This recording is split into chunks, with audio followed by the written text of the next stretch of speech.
बांधकाम कामगार जुनी स्कॉलरशिप योजना आता बंद करण्यात आलेली आहे आणि त्या जागी आता 13 जुलैपासून नवीन सुधारित स्कॉलरशिप योजना सुरू करण्यात आलेली आहे। याबद्दल शासन निर्णय सुद्धा प्रसिद्ध करण्यात आलेला आहे। संपूर्ण माहिती आपण या व्हिडिओमध्ये पाहणार आहोत। सामाजिक सुरक्षा संहिता 2020च्या अनुषंगाने महाराष्ट्र इमारत व इतर बांधकाम कामगार कल्याणकारी मंडळ मुंबई अंतर्गत नोंदित जीवित सक्रिय बांधकाम कामगारांच्या पाल्यांना शैक्षणिक सहाय्य योजना लागू करण्याबाबत दिनांक 13 जुलै 2026 रोजीचा हा GR आहे। शासन निर्णय महाराष्ट्र इमारत व इतर बांधकाम कामगार कल्याणकारी मंडळ मुंबई अंतर्गत नोंदित जीवित सक्रिय बांधकाम कामगारांच्या पहिल्या 2 पाल्याकरिता यापूर्वी सुरू असलेल्या सर्व शैक्षणिक सहाय्य योजना बंद करून सामाजिक सुरक्षा संहिता 2020 मधील सर्व उक्त तरतुदीच्या अनुषंगाने सुधारित शैक्षणिक सहाय्य योजना लागू करण्यास या शासन निर्णयान्वये मान्यता देण्यात येत आहे। त्यानुसार सदरहू योजनेअंतर्गत 7 शैक्षणिक बाबींचा समावेश असून त्याकरिता योजनेचे नाव, पात्रता, निकष, वित्तीय सहाय्य आणि आवश्यक कागदपत्रे याबाबतचा घोषवारा यासोबतच्या प्रपत्र अ मध्ये नमूद केला आहे। तुमचा पाल्य इयत्ता 9वी पास झाल्यावर पुढील शिक्षणाकरिता त्याला 20,000 रुपये मिळणार आहे। हे 20,000 रुपये कसे मिळणार आहे ते आता आपण पुढे पाहणार आहोत। नोंदित जीवित सक्रिय बांधकाम कामगारांचे पहिले 2 पाल्य या योजनेकरिता पात्र राहील।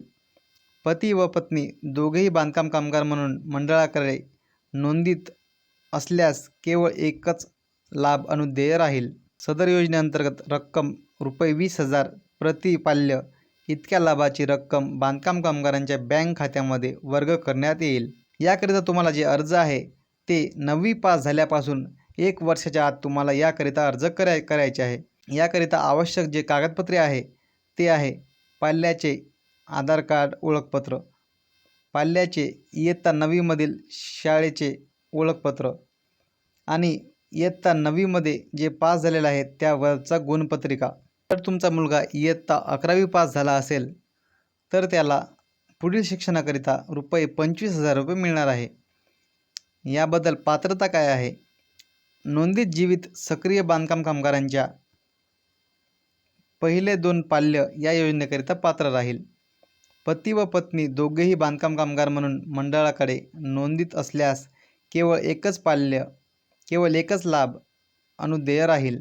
यापूर्वी मंडळाच्या E01 इयत्ता 1ली ते 7वी आणि इयत्ता 8वी ते 10वी साठी, E02 इयत्ता 10वी आणि इयत्ता 12वी मध्ये किमान 50% गुण प्राप्तसाठी सहाय्य, E03 इयत्ता 11वी ते 12वी साठी सहाय्य योजनेचा पाल्याकरिता लाभ घेतला असल्यास सदरच्या पाल्यास या योजनेतील लाभ अनुदेय राहणार नाही।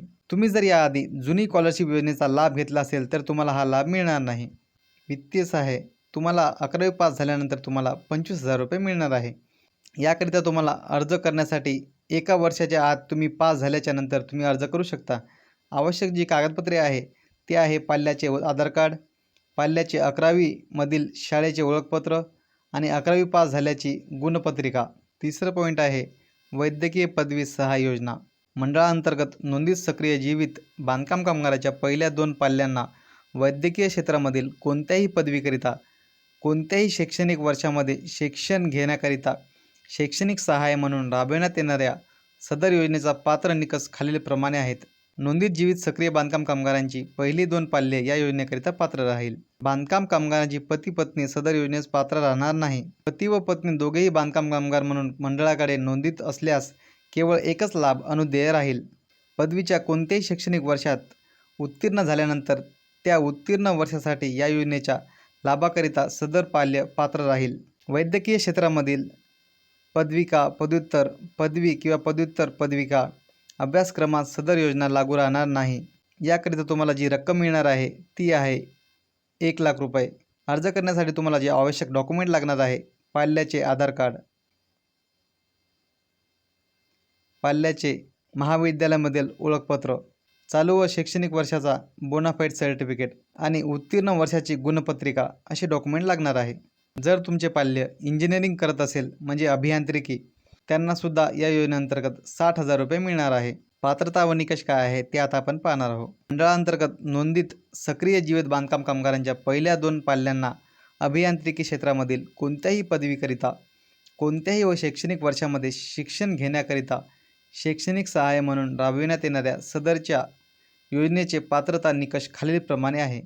नोंदित जीवित सक्रिय बांधकाम कामगारांची पहिली 2 पाल्ये या योजनेकरिता पात्र राहतील. बांधकाम कामगारांचे पती किंवा पत्नी सदर योजनेस पात्र राहणार नाही. पती व पत्नी दोघेही बांधकाम कामगार म्हणून मंडळाकडे नोंदीत असल्यास केवळ एकच लाभ अनुदेय राहील. पदवीच्या कोणत्याही शैक्षणिक वर्षात उत्तीर्ण झाल्यानंतर त्या उत्तीर्ण वर्षासाठी या योजनेच्या लाभाकरिता सदर पाल्य पात्र राहील. अभियांत्रिकी करण्यासाठी तुम्हाला 60,000 रुपये मिळणार आहे. अर्ज करण्यासाठी तुम्हाला जे डॉक्युमेंट लागणार आहे ते आहे पाल्याचे आधार कार्ड, पाल्याचे महाविद्यालयामधील ओळखपत्र, चालू शैक्षणिक वर्षाचे बोनाफाईड सर्टिफिकेट आणि उत्तीर्ण वर्षाची गुणपत्रिका. अशा प्रकारचे डॉक्युमेंट तुम्हाला लागणार आहे. अशा प्रकारची ही नवीन सुधारित बांधकाम कामगार शिष्यवृत्ती योजना लागू करण्यात आली आहे.